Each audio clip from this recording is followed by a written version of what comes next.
Welcome back to another installment of the Purple Rain Podcast.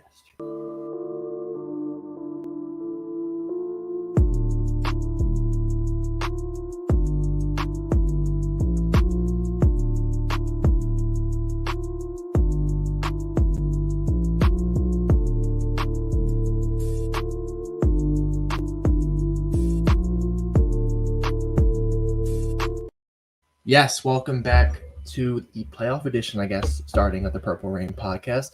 The regular season is over, playoffs are here, and we are the one seed. So thank you all for coming through to episode 219 of the Purple Rain Podcast, the Scott Mitchell episode or the Johnny Unitas episode of the Purple Rain Podcast. Only one person wore 19 for the Baltimore Ravens. Yes, Scott Mitchell. So don't let any Colts fan try to tell you Johnny Unitas is theirs. He is a Baltimore Raven / Colt. But thank you all for coming through to episode 219. As always, you can follow us on Instagram at the Purple Rain Podcast.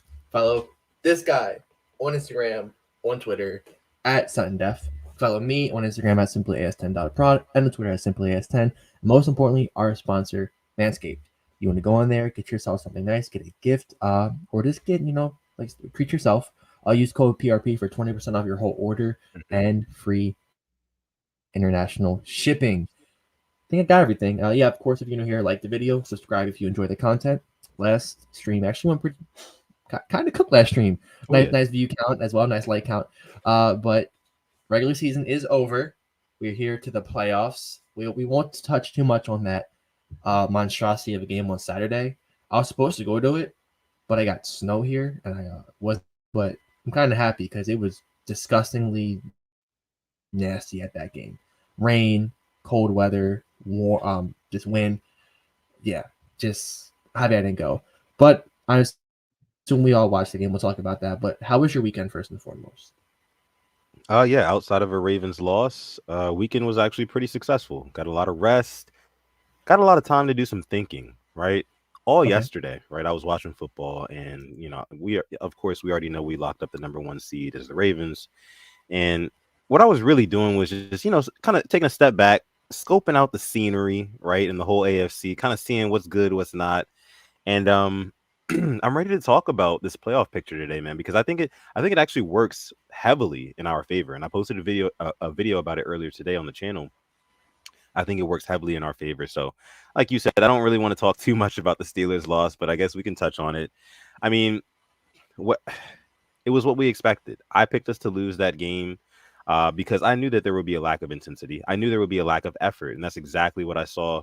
I mean, listen, first quarter, if I see Justin Madubuike getting pushed back 10 yards on a run play, I already know what time it is, bro. Like, I already know that we're probably not going to win this game because the guys have already got it in their heads, right? And I don't blame them. But they already have it in their heads that, hey, look, I mean, this game doesn't matter. I'm on record saying it in the last episode of the show. That game against the Steelers in Week 18 meant less than a preseason game to me. It did. You could tell, I mean, that kind of reverberated in, it kind of reverberated with the players as well because they did not come out, to play hard at all. And it was indicative of their showing. So what else did you take from the Steelers game on Saturday?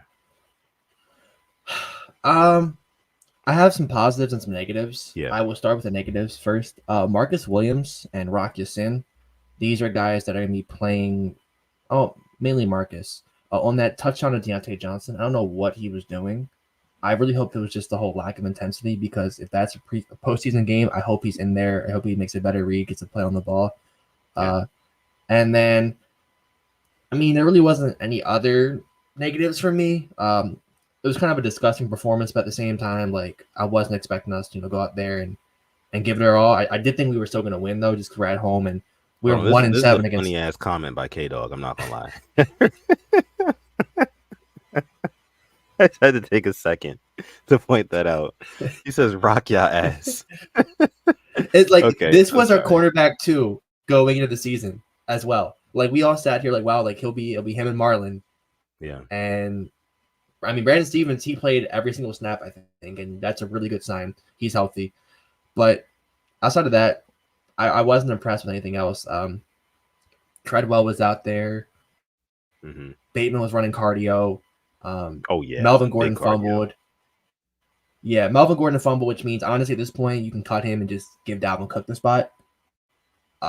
That's really all I got from that. Gus fumbled again. Like, we do have a fumbling issue. I hate to say it, but the good news is Trenton Simpson showed why I picked him in the third round. I thought he played himself a hell of a game. And guess what? We're healthy. We aren't losing a TJ Watt caliber player. I know we got banged up, but we have 2 weeks to get ready. So that's good. I mean, we're healthy. And we have lost players throughout the year, but right now going into the playoffs, we're healthy. That's my biggest concern. But we are 1-7 in the last 8 against the Steelers. Let's beat them next year, but next year is next year.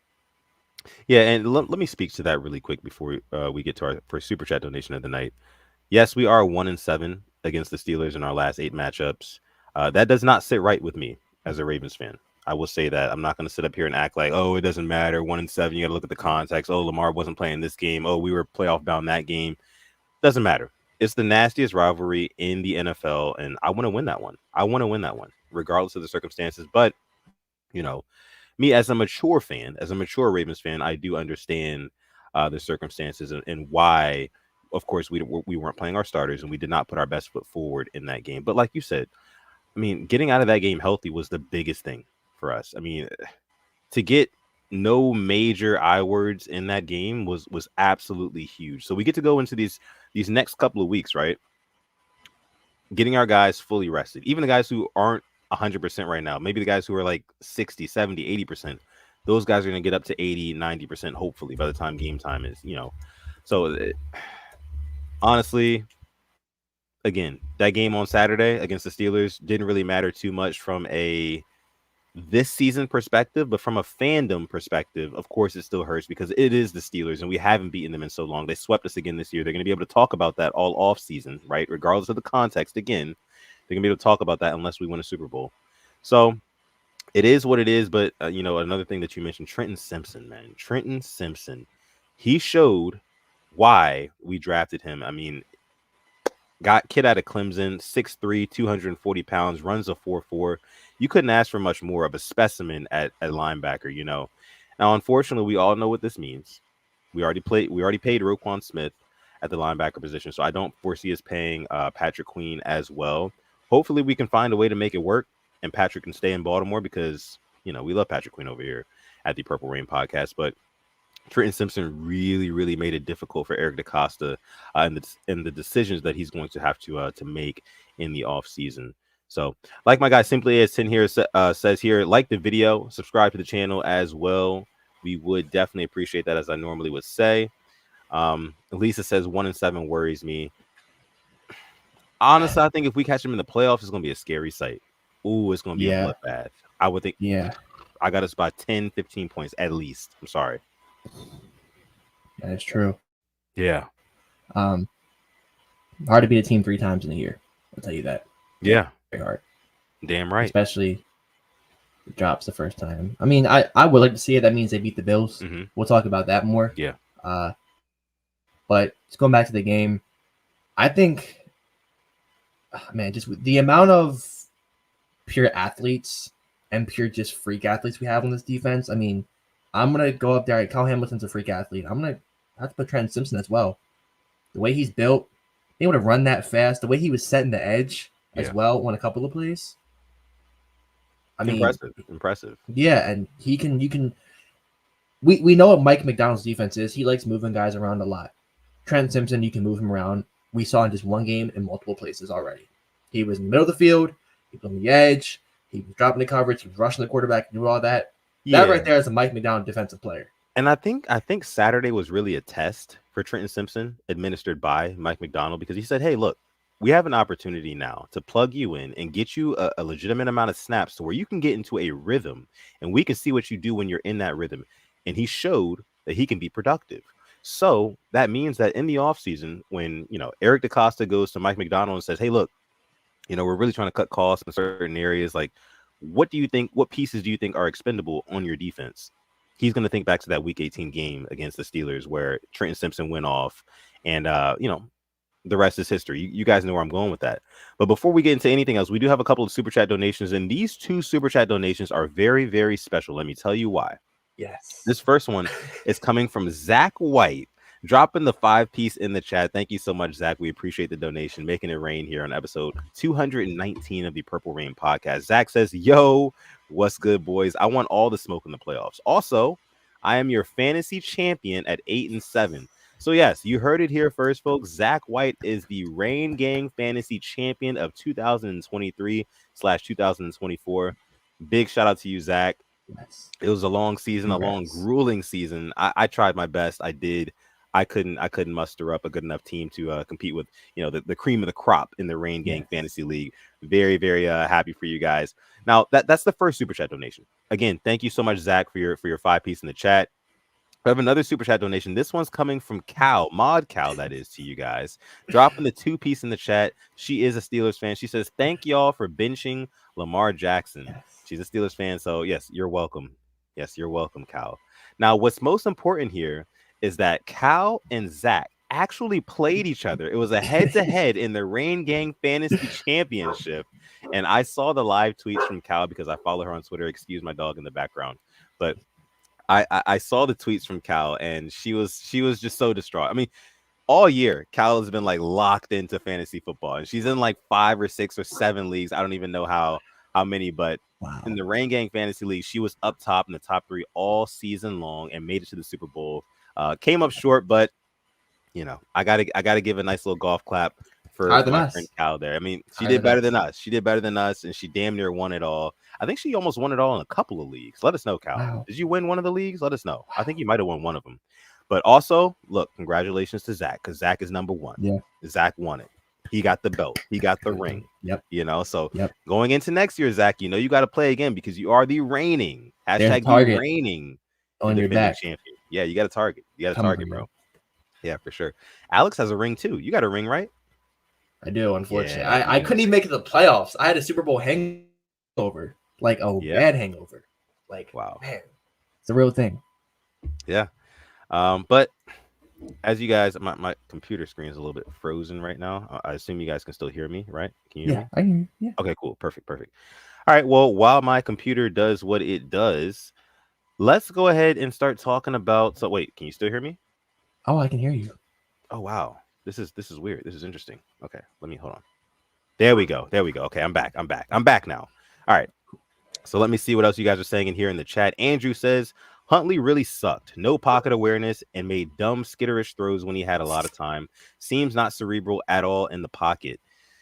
I think you got to cut Tyler Huntley some slack, Andrew. I think you got to cut him a little bit of slack because I see what you're saying. I understand. It didn't really seem like he had a lot of pocket awareness. Didn't even seem like he wanted to throw the damn football. I'll give you that. But it was his first start of the season, week 18. And I get it. He's been thrust into multiple high pressure situations in the past, but you have to get into a rhythm with an offense. I mean, we saw even with Lamar Jackson. How many weeks did it take them to start actually clicking? What, 10, 12, maybe 13? It took a while, so I don't think it was necessarily fair to expect Tyler Huntley to go out there against a Steelers team that knows us so well, knows how to play against mobile quarterbacks so well because they do have Lamar Jackson in their division.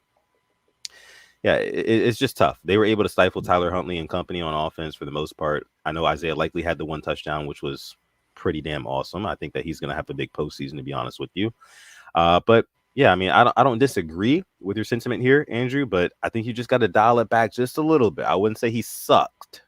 I think he was just kind of like a product of his environment that evening. Yeah, and he had a lack of time awareness, I'd say. When we're driving down, kind of with no time going down, not going out of bounds, not throwing the ball away, taking forever, stuff like that. I saw they were talking about it could have been an audition for him for a quarterback job next year. I still think he's a backup. I don't know if it's here because I know we have Malik Cunningham. I saw Anthony Brown actually got signed by the Raiders to a future contract, but I'm not too sure what we do backup wise. But I don't really see him coming back next year unless it's like a super cheap deal. Yeah. But who knows? But I honestly went to a point I was like, I know we're not going to win. Mm-hmm. Why not throw in Malik Cunningham? But I guess he didn't know the playbook yet. He's probably been with receivers and quarterbacks. But I would love to see, what?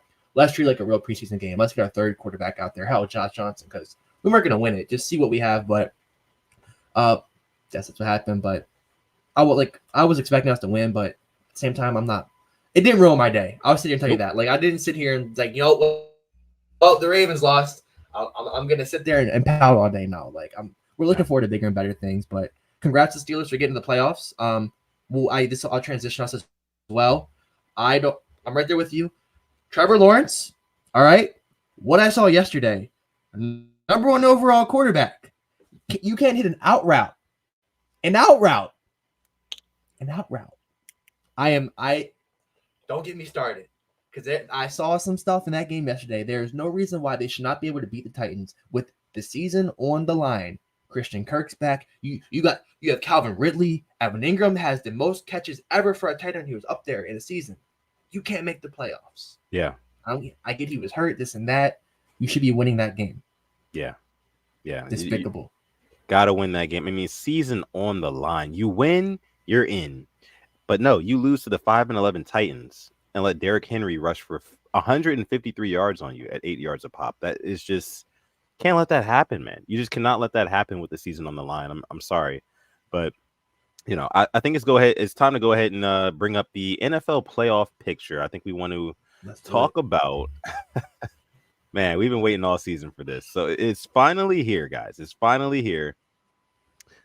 The NFL playoffs, and today we're only going to talk about the AFC part of the bracket because the NFC, the Ravens aren't in the NFC, so we'll save that for Thursday. And when we do the preview episode, we'll do our picks and we'll do every single game in the Super Wild Card weekend. But looking at the AFC, as you guys can see, scoping out the scenery here, the Ravens are the 1 seed, of course, so we will play the worst remaining AFC seed after the Super Wild Card round. So just breaking it down here, we got the Buffalo Bills taking on the Pittsburgh Steelers. That's actually going to be in Buffalo at 1 p.m. I think that's Saturday. The 14th Saturday. That's Saturday. Oh, nice. So Pittsburgh's going to Buffalo on Saturday. No, Sunday. Sunday. I'm sorry. Sunday. Yeah. Okay, so Pittsburgh's going to Buffalo on Sunday to take on the Bills at 1 p.m. To me, I think that the Bills, despite what happened last night against the Dolphins, a couple turnovers from Josh Allen, kind of an ugly game until that punt return, which kind of saved the Bills, to be honest with you. I still have the Bills winning this game over Pittsburgh. I just don't think that Mason Rudolph and company, with the addition of TJ Watt, who's not going to play, has an MCL sprain, don't know what grade it is, but he's not going to play in that game. I can pretty much guarantee you that. I got the Bills winning this one. Who do you think wins it? Bro, Josh Allen, literally, I'm going to keep this, there's so many things I want to say that would honestly probably get me in trouble about Josh Allen, so I'm not going to say them. Okay. Besides him having the awareness of a squirrel, all right? I think if Josh Allen was a squirrel, he'd already be dead by now. He would have ran out in front of a car, all right? The passes he throws, he has this big arm, and he still managed to overthrow one of the best receivers in Stephon Diggs week in and week out. And he's going to have that one play like he did last night that's going to ooh and ah you, and you're going to get the first down, you're going to win the game. I think the Bills win, but just Josh Allen is such a frustrating quarterback to watch because you know how good he is. He makes the same mistakes year in and year out. It's year 6 for you now. But yeah, I think the Bills take it, but depending how the weather is, I'm not going to sit here and say that the Steelers can't win. They can definitely pull it out. It's if Najee Harris can run that ball and they can keep the Bills' offense off the field. But I think the Bills do win this. Mod Boz, that is, says the Steelers are going to run all over the Bills. Yeah, we'll see about that. You know what? When it comes to Josh Allen and the Bills, man, I actually really like Josh Allen as a quarterback. I do. I just think that he plays a little bit too much hero ball, and he's not really. I think hero ball is his strong suit, but what I'm trying to get at here is that he's not as good as Lamar Jackson at hero ball, which may be a hot take because Josh Allen has made it further than Lamar Jackson in the postseason. We've seen him do some really great things, but there's certain times and moments where he tries to be the guy, but it's just bro, what are you doing? Take the check down. take the 4 or 5 yard scramble and get out of bounds. Don't try to be a moose, like you say, and jump over or run through somebody's face, because that's not who you are. That's not what you are. I know you saw the play last night where he's rolling out to his right and throws it deep down the field across his body. That play right there was Lamar Jackson inspired. And the only person who can pull off a play like that is Lamar Jackson, because when anybody else tries to do it, it's a terrible play, ends up picked off, or just something disastrous ends up happening. But yeah, I mean, in short, I think that Josh Allen, he definitely does play a little bit too much hero ball. I don't think that will come back to bite him in this game against Pittsburgh, because again, I don't see Mason Rudolph capitalizing off of the mistakes of the Bills offense, if there were to be any. So yeah, give me the Bills in this one for sure. One thing I want to say though is I think so. Boz just said 20 to 30 mile per hour winds. Josh Allen could be able to throw it 15 plus yards. You say that brings me back to 2021 in January when the Ravens played them in the divisional round and we lost because Lamar got hurt. We lost 17-3. Yeah. That game is winnable. I mean, we went in there with a banged up O-line with nobody at receiver except Hollywood, and we were very close. They only scored 10 points in our defense, so I mean, it's a really winnable game. But the thing with Josh Allen, I like him a lot. The highlight of Josh Allen's career is losing a playoff game, and that is my biggest gripe with him. You lost like that when you think it's he in the playoff, he took the Chiefs to there and they still lost, but just I'm so glad you brought the hero ball, because it feels like every play he has to sit there and make something happen. Bro, you have Stephon Diggs. I don't care. He's a top 5 receiver to me. And you have a Pro Bowl running back now, James Cook. Hell, Dalton Kincaid and Dawson Knox are good tight ends. Gabe Davis is a good receiver. You don't have to sit here and throw up these errant balls and just turn it over in the red zone. You have weapons. And as a Bills fan, that must be so frustrating. Yeah. Because it's not just you. You are not in the same situation as a Lamar Jackson was, or how even kind of a CJ Stroud, although Nico Collins is balling out. But yeah, great comment. The worst thing that happened, Allen was divisional game against the Chiefs. It made him think he needs to play hero ball. Correct. He does not have to. And the Bills should have already made a Super Bowl by now, but they haven't. Yeah.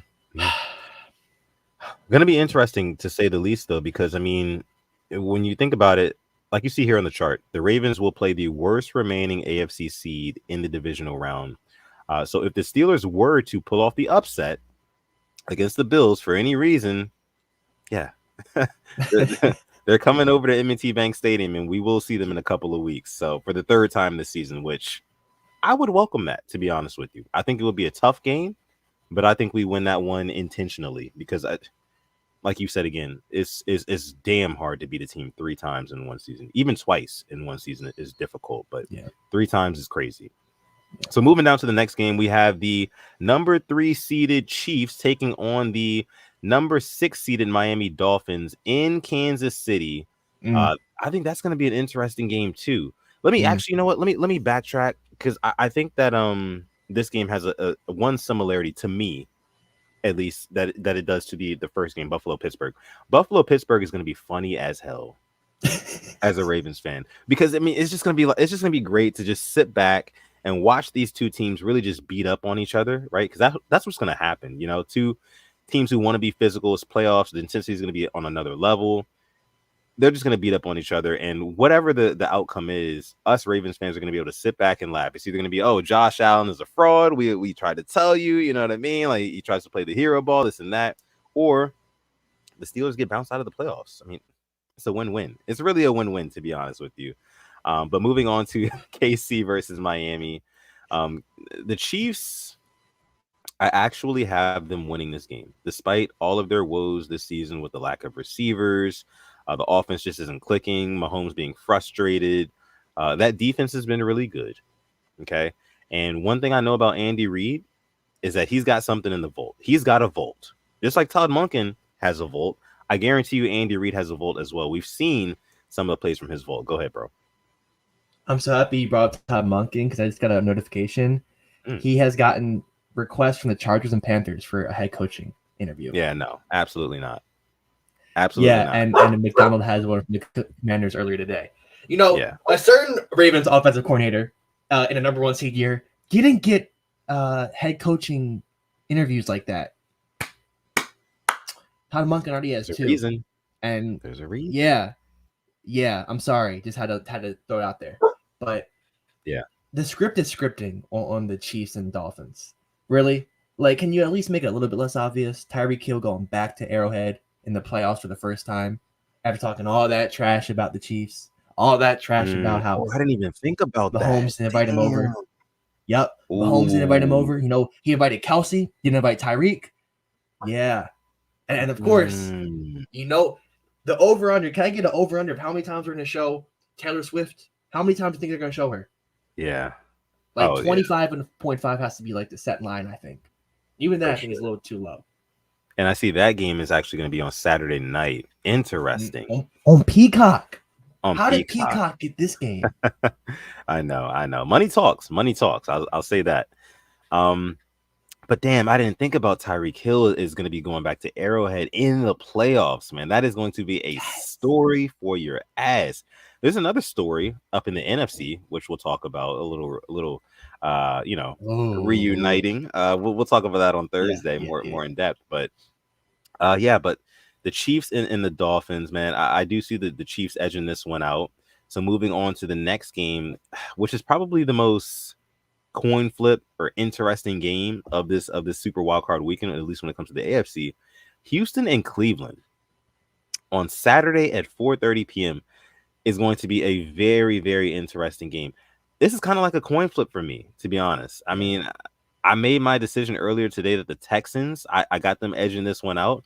I think that CJ Stroud and company keeps them in the game long enough against Myles Garrett in that pass rush, just long enough for Joe Flacco to make a mistake down the stretch and the Texans to kind of pull this one out, maybe by 3 to 7 points, something like that. But I got the Texans winning this one, which would mean that the Texans would be, if I'm correct on all these picks, that means that the Texans would be the lowest remaining seed, which means that they would face the Ravens in the divisional round, which is another interesting matchup and a rematch from week 1 of the regular season. What do you think about that? Yeah, I'm right there with you. I wanted the Texans to get in over the Jags because the Jags are frauds, and they proved they were frauds. The Texans, I thought, were the more legitimate team, and even without Tank Dell, like, this is my big thing that I have tons of respect for CJ Stroud and D'Amico Ryans. They've been doing this without their number 1 receiver. I know you can say it's Nico Collins, but Tank Dell was that guy until he went down. Yeah. And even without Robert Woods as well. Like, they're doing this with their number 3, number 4 receivers, which I have so much respect for. And the Browns did beat the Texans a couple weeks ago, but Stroud was not playing. Your offensive rookie of the year. It's kind of just lock it up and give it to him. I know Puka has had a year, but we know it's going to go to a quarterback. Stroud has deserved it, taking this team. And a first-year head coach, I mean, D'Amico Ryans, the same guy that was with the Niners, who are a well-respected organization, he's going to have them boys ready. And I'm looking forward to Derek Stingley against Amari Cooper. I am so looking forward to that matchup. And I don't know, like, I want Houston to win this, but it is a well and true coin flip, and I will have my answer on Thursday. But right now, it's a coin flip. And Stroud, Greenard, and Will Anderson. Oh, they didn't have them boys the first time. Yeah, I like the way it's looking for Houston right now. I like that. Houston looks good. They look really good. I love the CJ Stroud story. I could see from week 1 that this kid CJ Stroud, he was going to be at least decent. I mean, he didn't have the greatest game against the Ravens in week 1, but he did way better than a rookie quarterback coming out of Ohio State, and we know the lineage of those quarterbacks. He did way better than I expected. He exceeded expectations. So shout out to CJ Stroud having himself a great rookie season. Got hurt for a couple of games across the mid-stretch of it, but he's back now. And I think that they pull out a win against the Cleveland Browns, which, again, I think it's going to be a great game. I think it's going to be a great game, to be honest. Yeah. And Don says if Flacco throws line receptions, they turn the ball over a lot, the Browns do. Yeah. Definitely something to keep your eye on. I know it's the whole January Joe stuff. We'll see if that really comes back and is true, but it will be fitting for him to get knocked out first round. I'd thoroughly enjoy that. And it's like, it'll be so Browns because, like, Flacco, he's always going to the playoffs and won a game. Him going to the Browns and, like, it snaps that streak, that's just so Cleveland. So that might happen. Should happen. Should happen. Listen, over 70 people watching live right now. Thank you guys so much for tuning into this episode 219 of the Purple Rain podcast. If you could, Go ahead and hit that like button underneath the video, or hit that subscribe button if you are new here and you're enjoying the content that you are currently consuming. We'd appreciate that.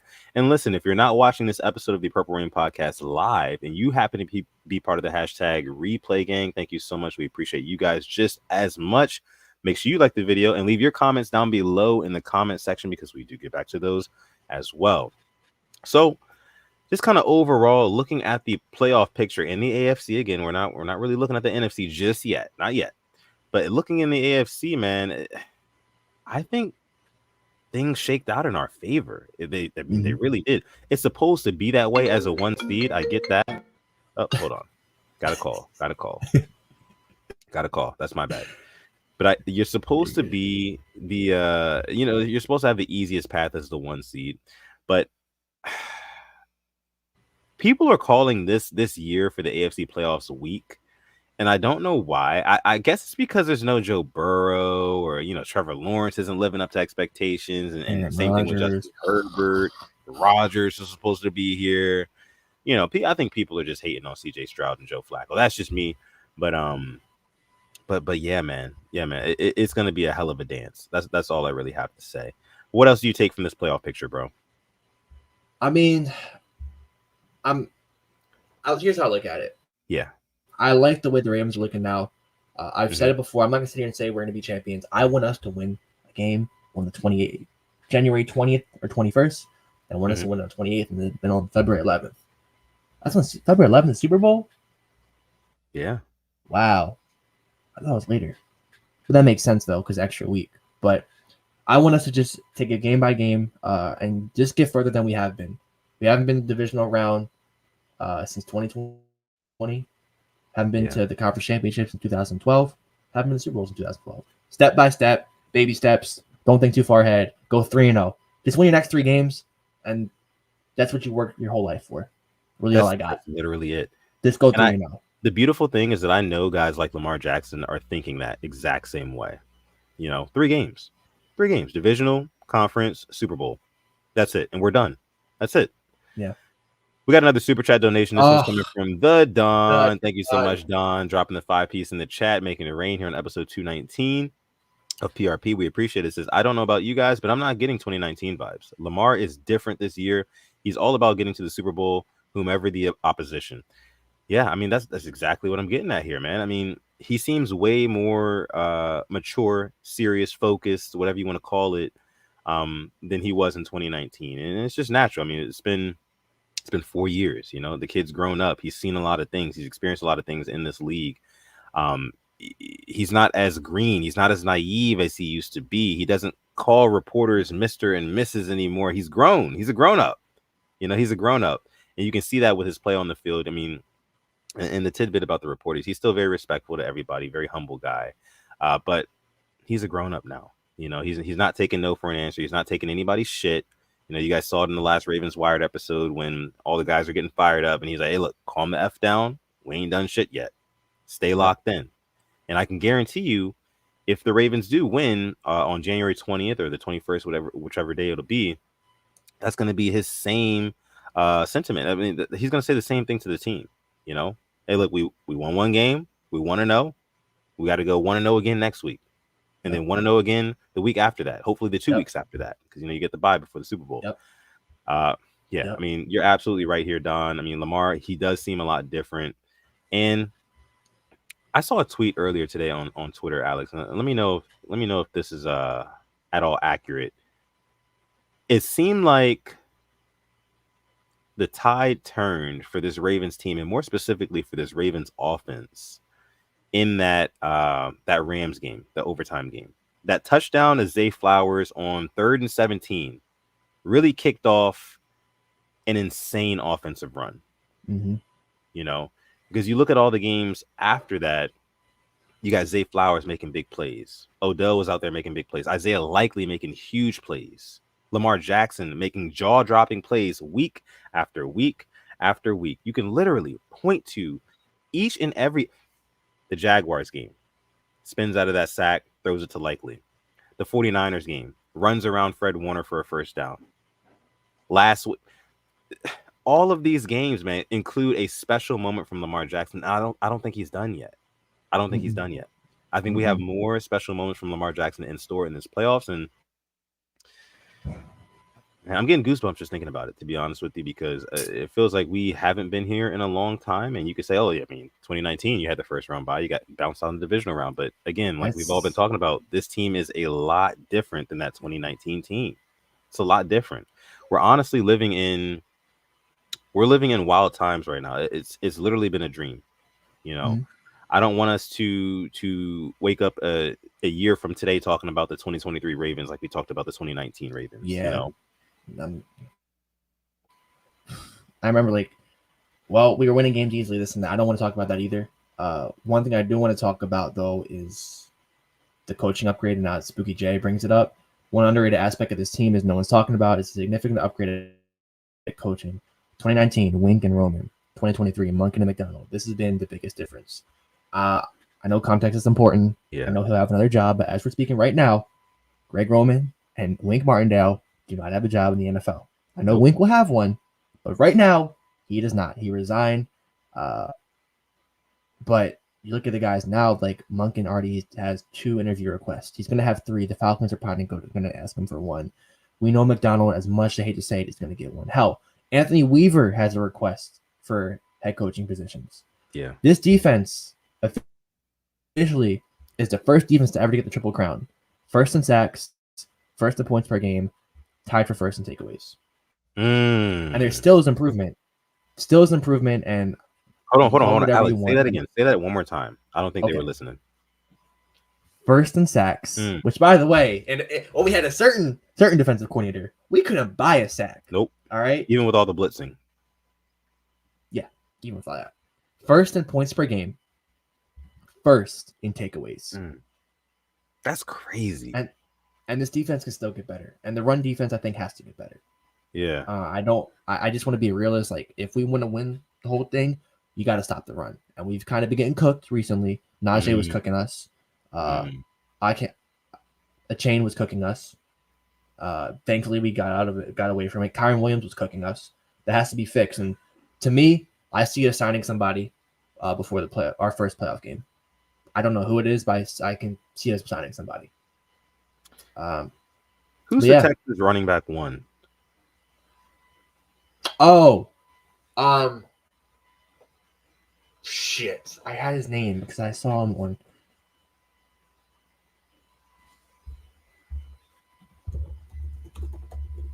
Yeah, I mean, Devin Singletary. Singletary. That's what I thought too. Yeah. Not really too terribly afraid of Devin Singletary. No, to be honest with you. So yeah, I mean, it's just I'm thinking about these matchups, bro, and if things go how they probably should go, and again, Buffalo beating Pittsburgh, the Chiefs beating Miami, both at home, and then the Texans pulling out the win against the Browns. And the Texans come and visit Baltimore, I don't see us losing that game. I don't see us losing that game, bro. I don't see a scenario where we could lose that game. I mean, I'm not going to sit up here and say it's impossible because, listen, any given Sunday or in the playoffs, sometimes Saturday. But just the way that they stack, I just don't think they're a very good matchup for us, to be honest with you. Or we're not a very good matchup. Browns. That's Jerome Ford and Kareem Hunt. Yes. Don, I'm not scared. I'm just trying to kind of ground this team and keep it real. I like us against anybody, but at the same time, I've seen way too much. Like, there's no reason why we should have lost to the Titans in 2019. I'm sorry, this offense was too damn good, but we go out there and stink it up. Anything can happen. Like I said, any given Sunday, any given Saturday. But I'm not going to sit here and say no to the fact that if we get a Ndamukong Suh on this team, hell yeah, I take it. The same way the Rams in 2021 signed Eric Weddle out of retirement. And guess what? In the Super Bowl, he had the most tackles in the game. I'm not going to sit here and say no to make this team get better than they already are. And we've seen it with DaCosta. Like that, us getting Dalvin Cook, we didn't need Dalvin Cook, but he makes his team better. Right. And even more now, like you look at Gus fumbling, Melvin Gordon fumbling. He brings an element to his running back room we didn't have. Eric DaCosta knows that I think this is a year that we can go all in, and I would not be surprised if we sign somebody else. That's all I'm saying. I wouldn't be surprised either. And to your point, Yeah, I mean, Ravens fans, we're not scared of anybody. Like, as Ravens fans, I don't think that we should go into any game expecting to lose. Like, that's Mm-mm. just not, it's not in our DNA as Ravens fans. It never has been. I don't think it ever will be. But at the same time, we do have to acknowledge that just like we hold our Ravens to such a high standard, and I'm sure the people actually in that Ravens organization hold the Ravens to an even higher standard, right, than we do as fans. But there's 31 other organizations that feel the exact same way, you know, with a bunch of grown men on them who have kids, who have, you know, car seats in the back of their trucks and pickup. These guys are playing for some real shit too, is what I'm saying. So it's like you really can't count out any team. That's why they say any given Sunday. The best team in the NFL can be beaten by the worst team in the NFL. And we've seen that happen before. We've literally seen that happen before this year. The Colts had no business beating us. Gardner Minshew had no business beating us. Yeah. But he did. Yeah. Don Royal also says there are teams trying to avoid the Ravens. I'm sure there are, as they should be. Yeah. As they should be. But we like to stay humble over here, at least to some degree. You know, I mean, even with the number one in the AFC, we know what it is because we've been there before. We've been here before. You know, we've been here before. Yeah. Games aren't played on paper. They're not. Got to move with caution. Let me see. Gilbert says here, the scary part is that the Ravens are just getting better with time and health walking into the playoffs, like Mike Tyson walking to the ring in 96. So that was prime Mike Tyson too. Biting ears off. Prime Mike Tyson. Had to go there. It was a year after he bit off the ear. But yeah, that's what I was saying earlier in the episode. I mean, we have, you know, this whole week to prepare and then the next whole week to prepare for this divisional matchup. So even the guys who are not at 100% right now, maybe 60 to 90%, that's going to be those, you know, time for those guys to heal up. I'm looking at it specifically, you know, Odell Beckham Jr. I'm looking at a Zay Flowers and his ankle. I'm looking at a Kyle Hamilton. All these guys, man, who we are going to need. They're going to be pivotal pieces in this game on January 20th or the 21st. Yeah, I couldn't ask for much more. I couldn't ask for much more as a Ravens fan to have this bye, you know, and especially considering the Ravens had a London game this year. And whenever a team has a London game, the NFL gives that team the opportunity to take a bye the very next week. The Ravens said, no, we're not going to take the bye. We're going to keep playing. Why? Because they believed in themselves that they could keep it up, keep the momentum going. And that's what they did, crazy enough. And we end up 13-4 and we get another bye. So, I mean, it all worked out for us in the end. By the way, our predictions before the season on what the records would be for the Ravens were very, very close. I mean, you had 12-5. I had 13-4. Yes, I was spot on, but you were one off. So, like, we were right there. We were literally right there. So, yeah, I mean, maybe watch this in the off season. I don't know. It's funny you talk about that bye, right? Because after that bye, we lost 2 games, but one of them we lost with our full team. You know, like I said, like one of the games we lost was against the Browns at home. After that, like we won every other game. Yeah. So that really did wonders for us. And the bye came at a perfect time. We got to get healthy again. We go out there and let's see, our bye was after the Chargers game. Then we play the Rams, win. Play the Jags, win. Play the Niners, win. Play the Dolphins, win. And then you play the Steelers in a meaningless game, you lose. Bye came at a perfect time. And like I'm going to bring up Marlon Humphrey as well. He's going to be able to get healthy. Brandon Stevens can get even healthier. Marks Williams, you can heal up that left arm of yours, please. We need you. Geno Stone.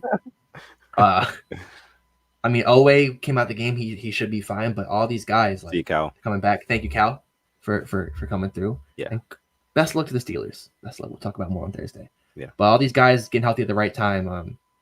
Definitely is huge. And I'm going to give a shout out to Eric DaCosta for building a fantastic team and not saying no to improving the team when possible. We know he went out there to try to get the Derrick Henry.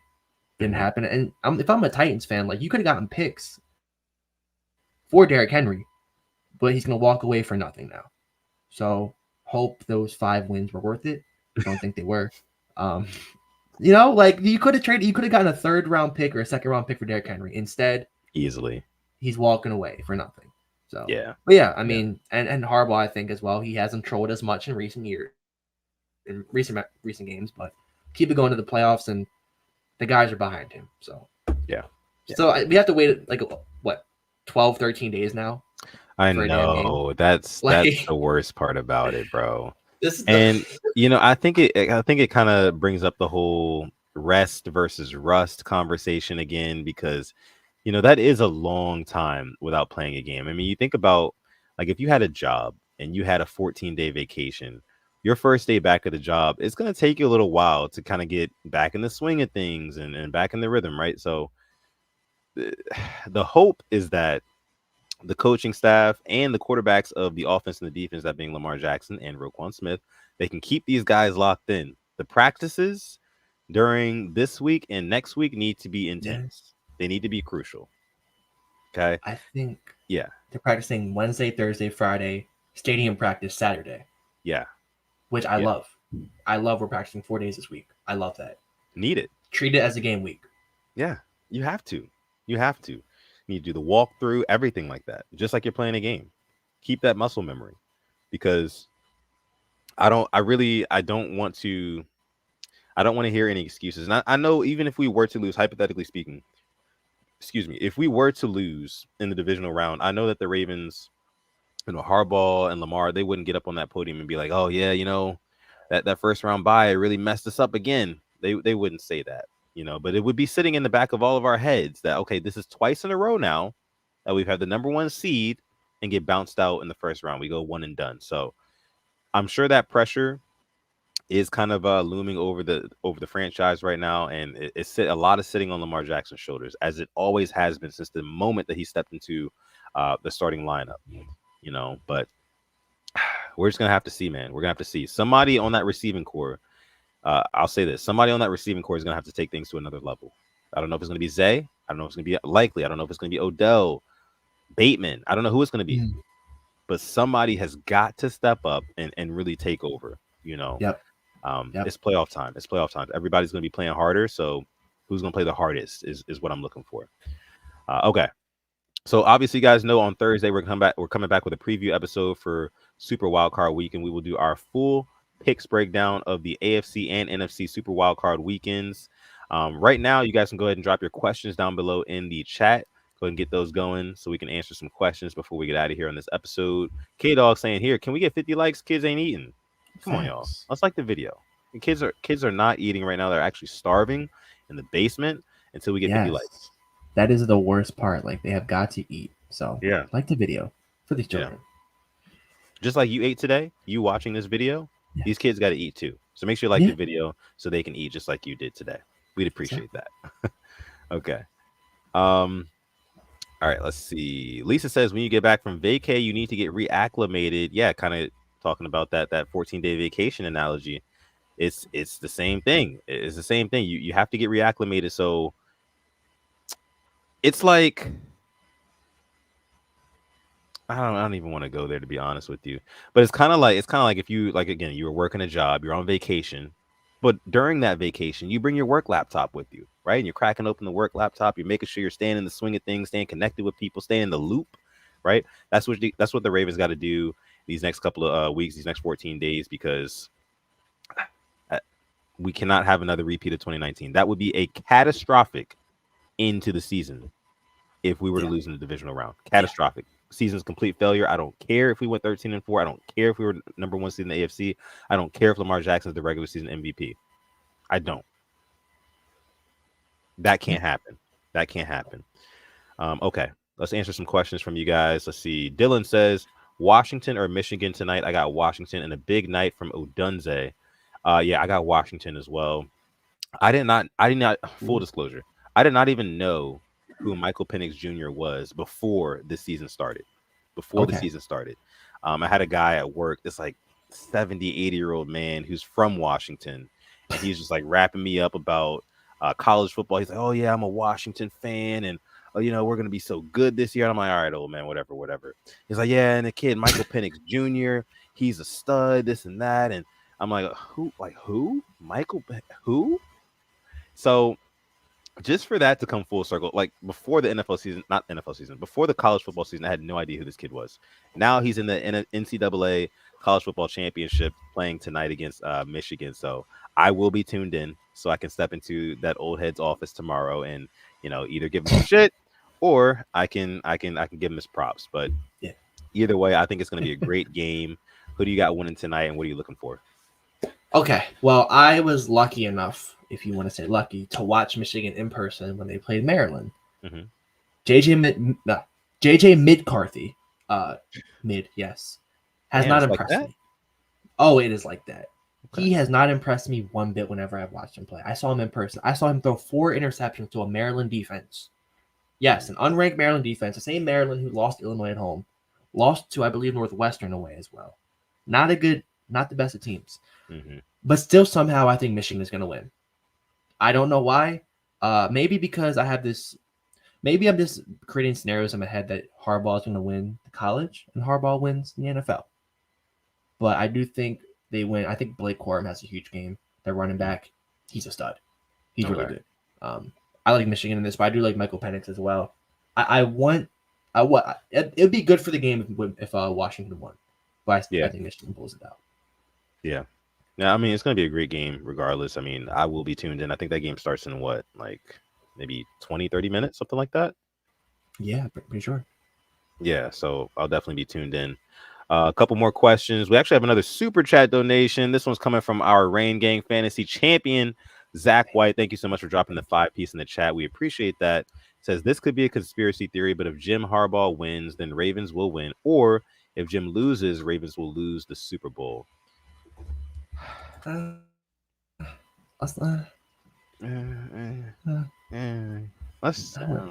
said let's get there. Right. Let's get there. We got a whole lot of more stressing to do between this divisional round and the AFC Championship if we make it there before we get to a Super Bowl even. But yeah, it would be awesome. I think we talked about it on last week's episode. I mean, if Jim Harbaugh won and John Harbaugh won in the same season, after literally just 12 years ago, they played each other in the Super Bowl and Big Brother won. That'd be a crazy story. Just imagine the stories that they are able to tell their grandchildren, John and Jim Harbaugh. Like that is just amazing, just incredible. Just lore to be telling to your the people younger in your family. I don't know. I'm jealous almost because that family is very fortunate to be where they are in life, especially with the coaching success of those two brothers. Let's see. Let me see. Don says Michael Penix Jr. is not a kid. He's 27. I think Penix will be getting a senior citizen discount soon. Hey, 27 is not old. 27 is not old. Come on, Don. I mean, maybe a little bit old for football. 23. He's 23. Oh, yeah. Okay. He's 23. Okay. I thought he was. How old is what's his name? Bo Nix. Bo Nix. You gotta be at least like 25, 26. He's no Stetson Bennett, I'll tell you that. Bo Nix is 23 as well. Oh, okay. Yeah. Well, okay, maybe I'm mixing him up with Stetson Bennett. That's probably what it was. Bennett's the old one who has not gotten a chance in the NFL. I think he got drafted by the Rams, no? Yes. Bennett, hasn't done a thing with them. Okay. Let's see. Rainmaker says here the best game in the Super Bowl will be the Ravens versus the 49ers, but the biggest game will be the Ravens versus Cowboys. I think Cowboys versus anybody would be a huge game, but Ravens versus Cowboys. I think the Ravens winning a divisional game would be big, and then the conference. I'm not even sit here and talk about that. I did the same exact shit in 2019. I will not entertain any potential about talking. Okay. Look, Alex, I just want to let you know we got a long time between now and the divisional game, so you're gonna have to make some bold predictions, some hot takes at some point. I'll tell you the hot take. I think a certain reunion is going to get spoiled in the NFC. And you know what I'm talking about. Somebody's coming home, and that person coming home is leaving upset. I'll leave it at that. Okay. Oh, they're leaving upset too. Okay. Yep. Goofball masterclass. Detroit versus everybody and the refs. Hey, man. I mean, they will be at home. They will be at home, so that is something to look at. But I don't know, man. The Rams have been on fire. We saw what they were able to do against us. I mean, damn near beating us. That was our last tough game of the season, to be honest with you. So I don't know. That's going to be a good ass game as well. I mean, I like what Jared Goff has been able to do within that Detroit Lions offense. Speaking of their offensive coordinator just got interviewed today. I want to say. It was drawing some interest. Yes. Ben Johnson. Yeah. So He's a hot commodity. See, I wonder.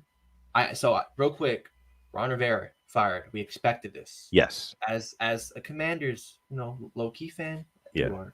Mm-hmm. Who do you think they go for at head coach, or who do you think they should go for? Who do you think would be the best fit? Is it Bieniemy getting a promotion? No. Is it Mike McDonald? Is it Anthony Weaver? Is it Ben Johnson? I think they're Is it honestly, if we're being real right now, they're probably looking at like a Mike McDonald, to be honest with you, because I think that when you take somebody like a Mike McDonald, who's pretty much been defensive coordinator for a larger majority of his career, and then you give him a head coaching position. So you give him a team that's his own, his first team that he's the head coach of. That means a little something different. And I think that they could pitch it to him in that way. Like, hey, look, we got endless cap space.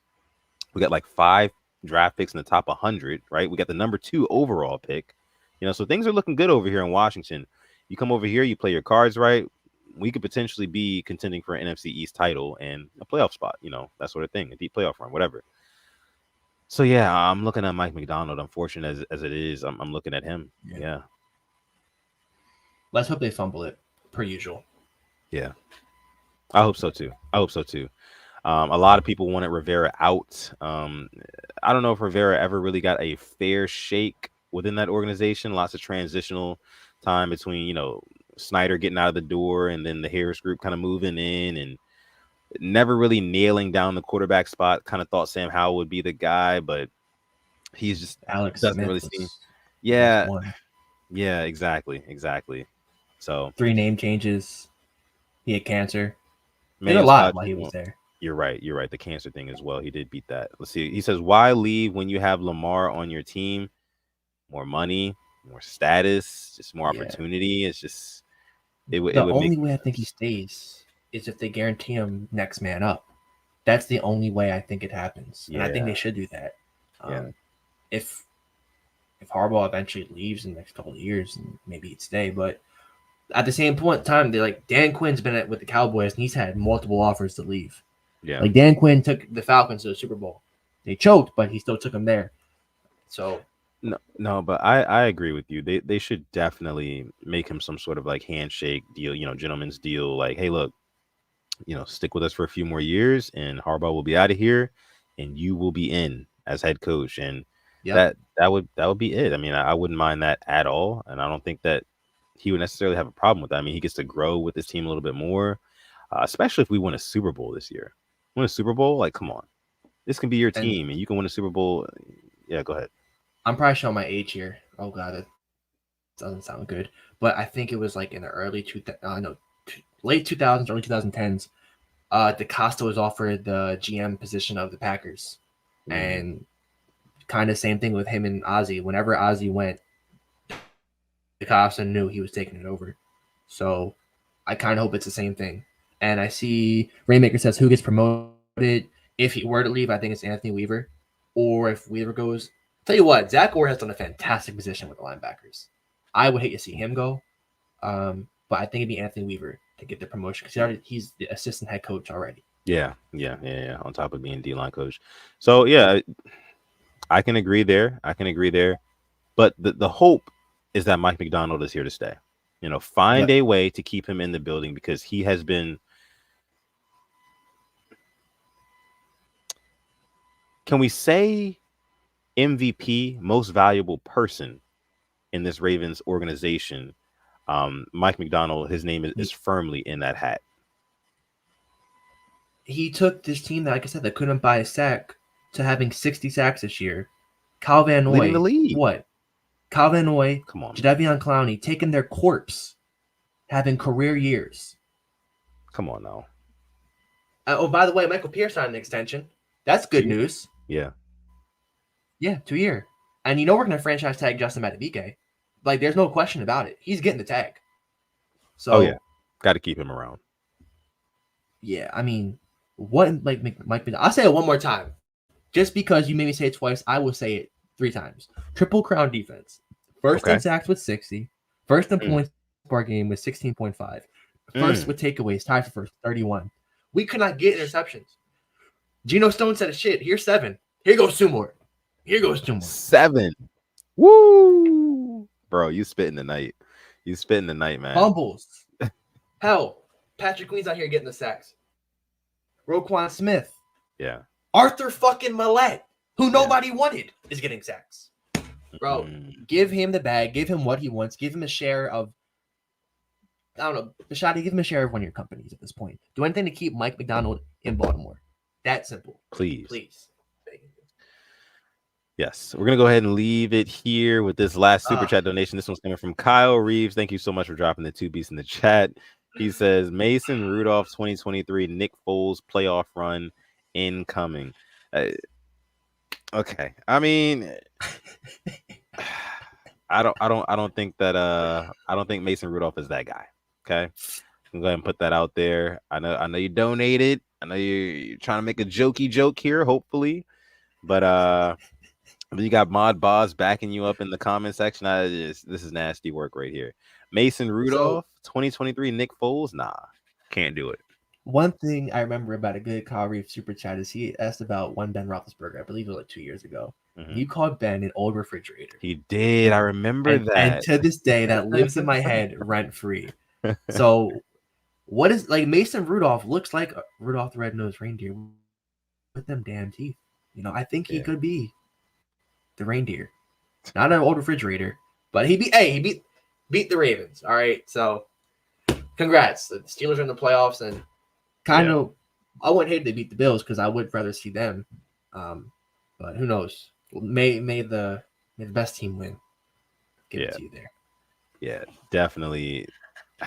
No 2023 Nick Foles playoff run coming. Sorry about that, Kyle. We appreciate it though. Kenny Pickett, what do you do with him? First round quarterback. Yeah, I'm done. Yeah, Steelers kind of in shambles. All I got to say is if you're a Steelers fan, I hope you enjoy another mid-round pick in the draft that's not good enough to move the needle in your franchise. Might be painful to hear that, but it is what it is. All right, we're going to go ahead and leave it there for this episode 219 of the Purple Rain Podcast. Again, thank you guys so much for coming out, from all of our viewers, our subscribers, our first-time watchers, our moderators, everybody. We appreciate you guys. Make sure you like the video, subscribe to the channel, as well as we still got about 80 people watching live right now. Thank you all so much. Playoffs are right around the corner for the Ravens, at least. So make sure you stay tuned in, locked into the channel, as content will be coming out multiple times a week. And maybe it's long form, maybe it's short form content. You never know. But make sure you stay tuned in because there will be something. Again, you can follow us on Instagram at the Purple Rain Podcast to get your updates on Ravens and this channel. You can follow me on Twitter or Instagram at Sutton Def. Like you see down below, you want to catch some of my crazy takes on NFL football or pretty much anything else. You can go on Twitter and find this guy, SimplyAS10, at SimplyAS10. Or you can go on Instagram and find him at simplyas10.prod. And like I always say, you can find him just anywhere. Just go on Google, Bing, right? Whatever you can probably type his name in on ChatGPT. Wow. It'll come up. SimplyAS10, a bunch of stuff, right? So, yeah, I mean, I can really throw it back now. We could talk about some old search engines. Like you can go on Ask Jeeves and type in SimplyAS10, and he'll pop up. You know what I mean? Remember Ask FM? Yeah, you ever do that? For sure. Yeah. I was real heavy on the Ask FM. Oh yeah, back in I got some stories about that. Yeah. I got a couple too. I feel like some people was hating on me just on purpose, you know, but. It'd be like that. I was doing that to some people, but I was finding out more about people too. You know? Great times. You said I was. All right. Again. We have one more super chat. We do. From Boz, Mega Mason, new refrigerator, full Super Bowl run. Oh my gosh. Boz, keep the $1.99 and feed your damn dog. How about that? Thank you, Boz. We appreciate it. We appreciate that, Boz. Again, love you guys. It's been a hell of a regular season. Let's get geared up for these playoffs. It's going to be a wild ride. Can you imagine if we're doing a stream right before or after a Super Bowl victory? That would be absolutely incredible. So make sure you stay locked in because that is very, very possible. You're not going to want to miss our reactions when that does happen. So, hey, man, with that being said, thank you guys again. But I'm going to let my guy Alex take us out. Thank you for coming through another episode of the Purple Rain Podcast, episode 219. Yeah. Appreciate you endlessly. Have a great week, and we'll see you on Thursday. And as always, stay positive, test negative. Yeah, and never, ever, ever forget, even on the rainiest of days, to call God. This has been episode 219 of the Purple Rain Podcast. We're going to catch you guys in the next one.